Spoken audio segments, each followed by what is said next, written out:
What's up, fight fans? Welcome back to another episode of Beyond the Line with your host, Britain Hart. Today's guest is Nyseam Fayne. Let's jump right in. So Nyseam, take us back to the exact moment in your life when you knew that you wanted to step into the ring for BKFC. I actually knew that I would be attending the BKFC 5 years ago when Big Ben, the ring guy, actually introduced it to me, gave me the opportunity. I just at the time wanted to conquer and run the UFL, in which I am now. I'm the #1 UFL fighter in the U.S. from 165 to 190.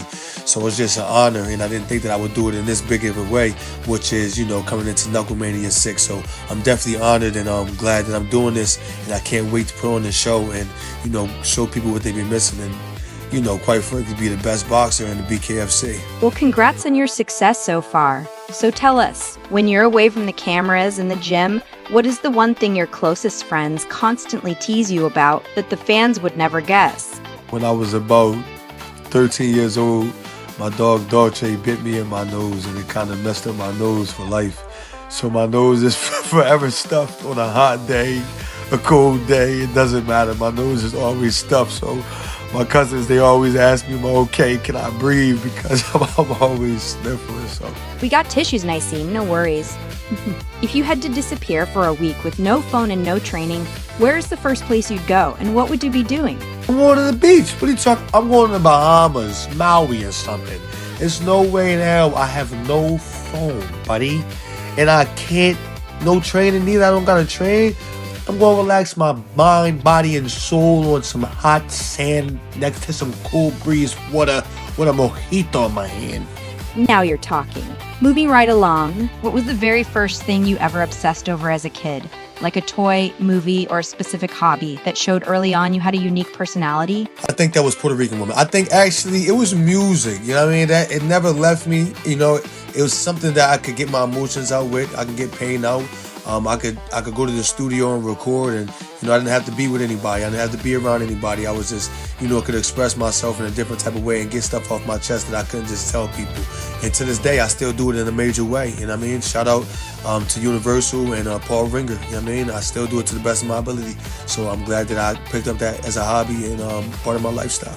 Can't wait to check out your music. So tell me, what is a weird, non-negotiable part of your daily routine that has absolutely nothing to do with fighting, but you can't function without it? I'm like a puppy. I can't even go to sleep without scratching my back. That's the key to my heart. Usually people's key to their heart is food and music and laughter and shit. Mine is a back scratch. I back scratch myself to sleep. I back scratch myself to wake. I back scratch myself to move forward in the day. That's what's weird. Like it, love it. I don't give a fuck. Miss Shelley approves. Almost done. So tell me, if you had to trade the identity of bare knuckle fighter for another title that truly captures who you are as a person, what would it be and why? It would definitely be artist, or a musician. Music is the way to my heart. It's the key to my heart, and that's facts. That's a literal fact. That is the other half of my life. Music and boxing are the two things that and fighting, if I will, are the two things that keep me in full sanity. Before we let you go, what is the one word you hope people use to describe you long after your career is over? The word that I know they better use when it comes to me, too riggedy, too raw cut, is iconic. Iconic is the word that they better say that is delivered when I'm dead and gone by the bird. Well, that's all the time we have for today. A special thanks to our guest and to all the fans watching. Make sure you tune in to BKFC.com for all your bare knuckle fighting needs. Until next time, toe the line and knuckle up.